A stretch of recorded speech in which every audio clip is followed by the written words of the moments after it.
Hello, hello, and welcome to this week's episode of The Hard Choice, Simple Steps for Showing Up. This week, I have two powerhouses. It's going to be fun. I've never actually had the interview style, the one question with two people. But I think you're going to find extreme value from both Logan and Tyson. So welcome to the show, Logan and Tyson. Thanks for having us, man. Powerhouse is a strong word, though. Thank you. Look at the beards, man. Look at the beards. I think it kind of has. What'd you say? Makes sense now. Yeah.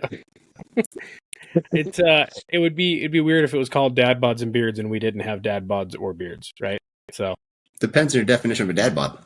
Sure, that's true. I know some guys with dad bods that I'm like, man, I wish I had your dad bod, because if you got a dad bod, what the heck do I have? You never know. Know. Everybody's definition, but beards are required, so it is what it is. I love that. Beards just kind of grow on you. That's what we say. This is true. Tyson and I met a couple of months ago, actually, at a men's Connect and Conquer event. And we were loading food together. So we were building food packets together. And Logan and I just met. So, yeah. Hi, how you doing? What's up, man? Well, we chatted for a little bit over text, right? I feel like nowadays that counts. We're best friends now. So that's all I needed. Just a few words. Hi, how are you? We're best friends now. Did we just become best friends? You want to go do karate in the garage? Yes. Yeah. So I'll let them intro themselves, a little bit before we get jumping into this thing. Yeah. So I'll kind of introduce myself and then what our podcast is. Tyson, then you can introduce yourself, and then. But I'm Logan Petersen. I got kind of started in this whole game 2.5 years ago by jumping onto social media pre-pandemic, not in the middle of it when everybody else was dancing and doing all that stuff. I used it kind of like a coping mechanism for some extreme mental health issues and mental illness issues I was dealing with. Found out I was bipolar 7 years ago and took to social media after a lot of years of healing and learning and growing to kind of make light of the situation so that I could cope with it myself and help people find some relatability, help people find some, kind of solidarity. Beard is obviously a big part of my personality. That's where Tyson and I met. Tyson owns a beard and men's grooming company. We did some kind of affiliate marketing stuff. I know this is kind of a really quick snapshot where he sent me some products. We did some reviews, found out we both live in Utah, went to a beard competition, which you've never been to a beard competition. They're intense. They're really cool charity events, with a bunch of bearded weirdos getting together, all for a good cause. That's where we met. And it was one of those situations where, when you meet somebody in your life and you kind of, like we were just joking, like, did we just become best friends? It was one of those moments. And it's very weird when you meet somebody, you become so close in your 30s and 40s. Mm-hmm. A lot of people think we've been friends for decades, and it's only been about 2 years, a little bit over 2 years. But through a lot of trial and error, we tried a bunch of different stuff on social media, between content for beard and grooming stuff to just funnier stuff. We did a lot of stuff to really good. And we did a YouTube live event. How long ago was this? 2 years ago, Tyson? Yeah, I would say close to 2 years ago. Yeah, so Tyson did something called the Copper Lodge, which is tied into his business, Copper John's Beard Company, and now just Copper John's in general, which is just grooming, where we were chatting, kind of getting to know each other, kind of introducing me to his side of the bearded community. And after that live, everybody was like, you guys need to do a podcast. There you go.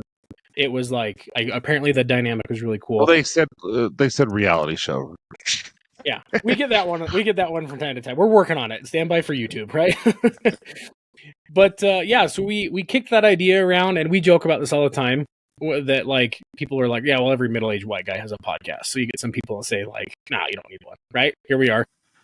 Doing it. Every middle-aged white guy has a podcast. But we kicked it around for 6 or 7 months, and then we came up with a name, and we started it, and here we are a little over a year later, and it's morphed into what started as two best friends just talking about dad life to a podcast that gives men permission to talk about the things that we tell each other that we're not supposed to talk about. I love that. mental health struggles, mental illness, financial stresses, marriage stresses, the ups and downs of fatherhood and friendship, things like that. And it's helped us grow a lot, but it's also helped a lot of our community grow a lot. We get messages all the time, and it makes it all worth it. I love that. Tyson? I don't really have anything to add to it. Like he just told me that was perfect. The only thing I will add is like we did not have the intention, so to speak, in becoming the platform that we are, because we were just like, it was like, let's just talk, let's have fun, everyone wants to hear what we have to say. And then the next thing I know, because of what Logan went through with his bipolar and what I went through with both professionally with Copper Johns and as it's growing, and then also in my personal life with my children and wife and stuff and the things that were happening, mental health became a big issue and something that we discussed almost every time. And what's really cool is now we're having millions of views, and it's all due to the fact of we're just being ourselves, and we're just being open, we're being vulnerable. And I think people crave real, and that's something that Logan and I are very adamant about being. We are ourselves, and unapologetically ourselves. And it is what it is. Like, we'll say things that we're like, oh, maybe I shouldn't have said that, but we still say it. We used to edit it out. Now we just let it roll. Yeah. I like that. I'm like, yeah, I just made a Viagra joke. Well, just let it be. Yeah. They enjoy it. They enjoy it a lot. Well, thank you for that. And I know our listener base will definitely benefit from you guys. One thing you hear often in business, and I've heard it a ton, is never go into business with your friends and never go into business with your family. It will ruin friendships and it'll break apart families. Mm-hmm. That couldn't be further from the truth. Definitely from my experience, but I know from you guys as well. And while you have this podcast, you have all these things you're doing, Copper Johns as Tyson is basically love you. We'll call it that too. And how important it is to be there for each other, to have best friends, to be connected that closely that you are closer than family, I would say. You're adopted brothers. That is way tighter than blood. And I just love that. How has that blessed you guys and benefited you guys in such a short period of time? 2 years is wild. It's funny you say that, because Tyson and I have almost in recent months started referencing that, like, it is more of like a brother's relationship. I know for a fact that if I were to have kind of like a backsliding moment with my bipolar, with a mental health issue, I know that Tyson would be one of the first people my wife would call. Just because you find that bond over commonality. And the cool part about Dad Bods and Beers is, like Tyson said, we didn't start it with the intent of it becoming a business. But because of that common trust and the core values and the just belief, I think, in one another, that like he trusts me, I trust him, like that it just felt, this is going to sound really weird, it just felt right. Like you can't really put you can't really put a pin in it of just like, we talked about it when we were literally signing the LLC paperwork. I'm like, I was like, I don't want this to come between us. I was like, if this ever comes between us, I was like, I want to end it. And he's just agreeing with me, because my friendship with Tyson has done more for me and my mental health and my family's just overall success that nothing we started together I would ever want to come between us. I love that. I talk to Logan more than, I would say, sometimes my wife. Oh, 100%. Like, we talk a lot. We stay connected every day, and it's weird. I'm like, when he goes on vacation or I go on vacation, I'm like, I miss Logan. So we'll randomly call each other like, hey, I'm on vacation, but we'll call. But it's nice to have an outlet where I can, I have ideas, and I'll throw out ideas, or I'll be struggling and I'll be like, hey, I just did this. And I'm like, like, I don't know if it's a good idea or bad idea, but I just did it. And Logan, he always has my back with everything, and he'll tell me how it is. And I appreciate that, because I was actually just telling him today, I'm like, there's an individual that never tells me anything critical, only is positive. And I'm like, I can't take the word of that person just because I'm like, is this real or is this not real? Where with Logan, he can tell me how it is, and it does not hurt my feelings. It just doesn't. Like, I want his feedback. I want that, and I think because I have that relationship with him, and it allows me to be able to grow. Like Copper Johns has more than tripled since me and Logan become friends, and it's not. I wouldn't be here without him. Like his content that he creates, the content I create with him, the ideas that we throw off each other, it just really, really helps. And then like our podcasts are therapeutic. Yeah. Like they are crazy. Like we literally are opening up, and sometimes we forget people are going to be listening to this. Including our wives. Like we'll be talking. What Right, did you say? Yeah, there was one time where like we had to take out 10 minutes because I just went off. And then there's another time where I'm like, I started making fun of someone, a group of people, and I'm like, yeah, we got to take that off because I forget because we're so close that we're just doing this. And mind you, it wasn't racist or it was just phobic joking, or anything like that. It was just me just making fun of like my cousins, people, friends. That's awesome. You mentioned that you guys are able to combat each other to some degree, and you're able to bounce off each other and then help each other level up.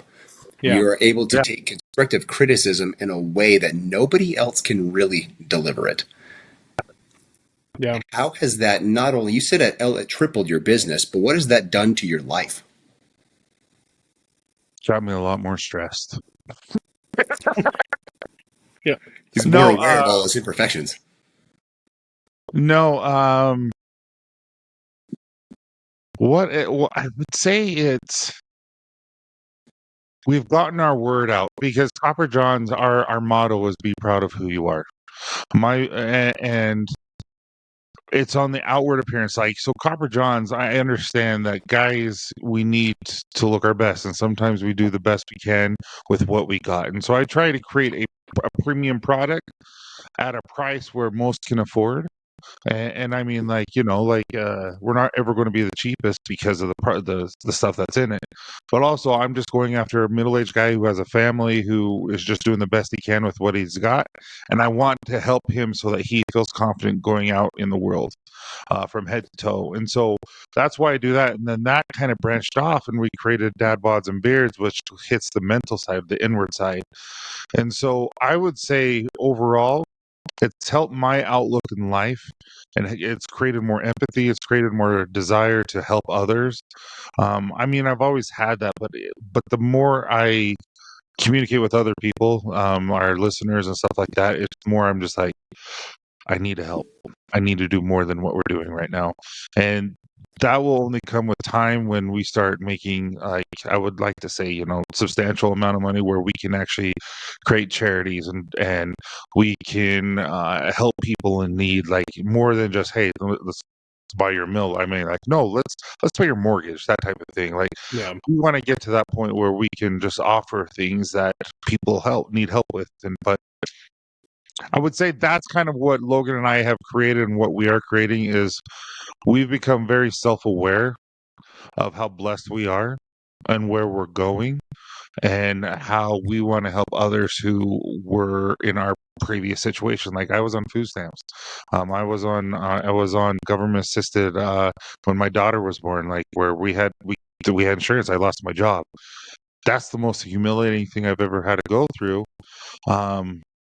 Until I got prostatitis, and that was pretty bad. Yeah, that sucks. No, but that was really humiliating. And then just with what I've seen through my family and with the mental health with my kids and stuff and things that I've seen them go through, I don't want people to. I want them to understand that they're not alone. And so, I think through Logan, we have been able to. I've been able to empathize better and understand people better. I love that. Yeah, I think that. Thanks, man. One big thing that I've learned is as much as Tyson and I have in common, I think it's the differences that also help complement each other, right?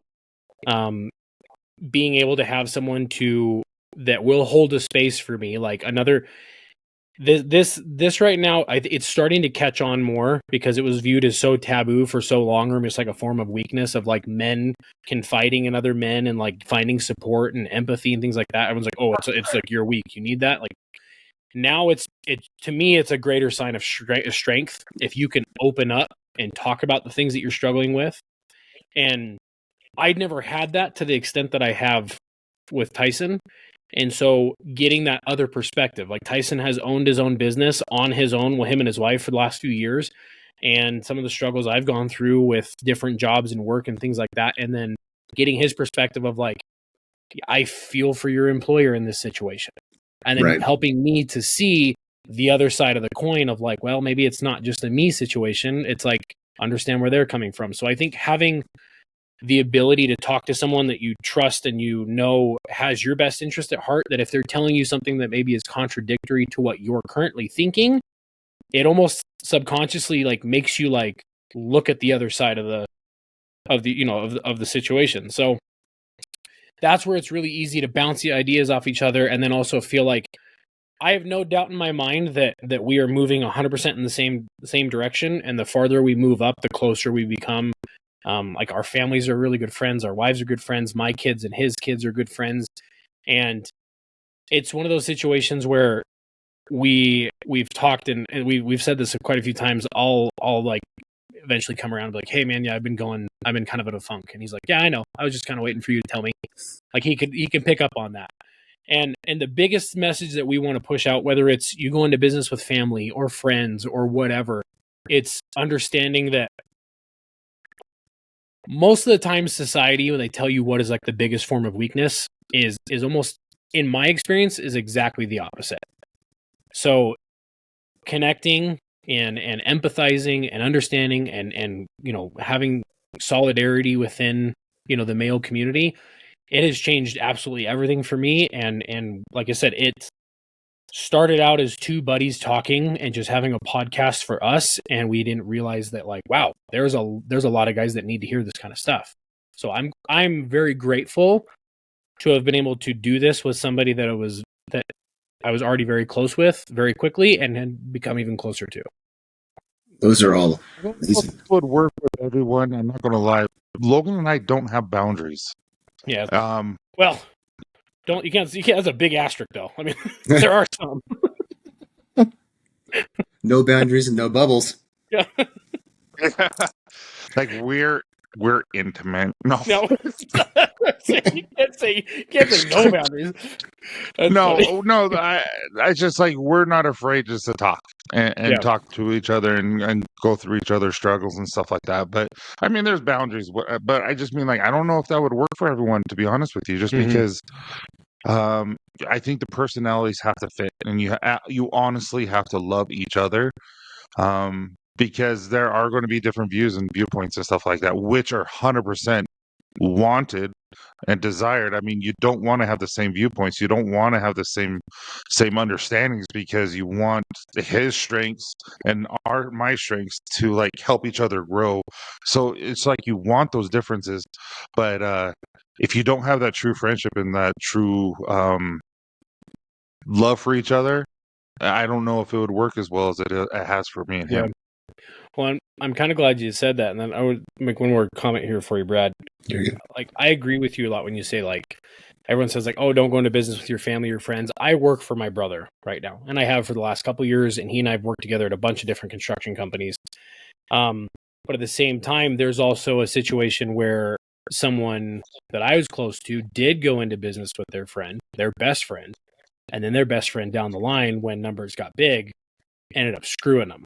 And I think that it goes back to kind of like that core value alignment, as that I think that there might have been signs leading up to that of maybe where they were more in it for the gain than maybe building something together with someone that they cared about. And so I think that as long as you like put that out there up front, is like, hey, I want to build this to this point, and then maybe find a way out, versus this best friend let the other best friend leverage everything he owned so that he could buy him out, and he didn't give him another option, and it really, really screwed him up. and that friendship no longer exists. And that's the kind of stuff that's sad to see, and unfortunately is what create that one, 1 in 10 bad situations creates that. Oh, you never go into business with your friends, right? Mm-hmm. So it's difficult, but it's one of those things that when you find the right person, it's meant to be. Tyson, you mentioned that. Logan, you also mentioned that, and it has to be the right person. And I totally understand that. I totally get that. And it can happen in a blink of an eye. As you said, your relationship only formed about 2.5 years ago. And my business partner and I, we've only known each other for coming up on a year. But most people think we've been best friends our whole lives. And so things can happen in an instant. And it's asking the question of when did you decide that something takes a long time to change. And it's amazing to see how that's blossomed for you guys. So thank you for sharing. In our final moments, since these are way shorter than you guys are used to. Yeah, you're like, dang, I'm usually like getting through my intro right now. Yeah, exactly. In our final moments, what's the first thing that comes to mind? Because naturally, it will be the first thing, whether it's something we've talked about or not. The first thing that comes to mind that could benefit our listeners. Ooh, Tyson, you want to go first? First thing, don't think about it. Life sucks. Like there's a lot of trials, but I mean, life's amazing, but it gives you sucky moments, and you get tired, and you don't want to do it. And like right now, it's 9:30. I've been in this at PM, and I've been in my lab since 7 a.m. Do I want to be in my lab at 9:30 at night? No. But at the same time, I have amazing opportunities. I'm going to continue working and getting through this. It's not fun. There's like owning a business. Sometimes it's fun. But no one understands the crap that we go through until we make it. You know what I mean? Then other people can help. So it's just about the grind. Don't give up, because that's usually when it gets hard, is when people quit. And I mean, if you push through it, you'll be grateful. I love that. Thank you, Tyson. Dude, that's amazing. That ties exactly into what I was going to say. Gratitude and empathy changed my life. The more that I try to practice empathy, it's not just something that some people like my wife are just naturally gifted with empathy, and that's where I've had to learn it. The more that I practice intentional gratitude and intentional empathy, the more blessed that my life has become. The more I try to look at the other person and maybe think, I don't understand why they're in that mood, but they probably have a decent reason why. It's not my place to get offended and let it affect the rest of my day. And then it allows you to look at people differently, and it changes you to a point where you're almost like, dang it. Mm-hmm. Now I care, and I really don't want to care right now. But I'd say, like what Tyson said, you grind, and then that leads you to gratitude, and that gratitude leads you to being thankful for everything that you have, and then that empathy allows you to find ways that you can provide that to other people. Absolutely. Both answers are phenomenal. Thank you so much. Thank you for your time. I recognize it's valuable. I recognize it's 9:30 at night, and we're still here getting after it. Where can our listeners find you guys? A couple different places. Dad Bods and Beards. You can find us on all the major social media platforms. Instagram is probably our main one. And then on there is the link in bio that'll connect you to Tyson's personal social media, my personal social media, as well as the company that kicked off all of this, which is Copper Johns. And that's where all the beard and men's grooming stuff, the shameless plug, even though I don't own any bit of Copper Johns. If you need any type of grooming products, I promise you, the minute you try something from Copper Johns, you're going to be like, ah, crap. I have my package coming tomorrow. I bought two oils coming tomorrow. Nice. You got to try the deodorant. It is an absolute game changer. But yeah, Dad Bods and Beards, and you can catch us on any of the social media platforms. And then for the podcast, it's on all the platforms. Just search Dad Bods and Beards. You'll see the little the bearded logo with the sunglasses, and that's us. I love that. There you go. For those that are watching on YouTube, you can find me on socials, Mr. Brad Draper. Until next week, like this thing, subscribe to it, and download it. Until next week, we love you guys. Bye. See ya. See ya.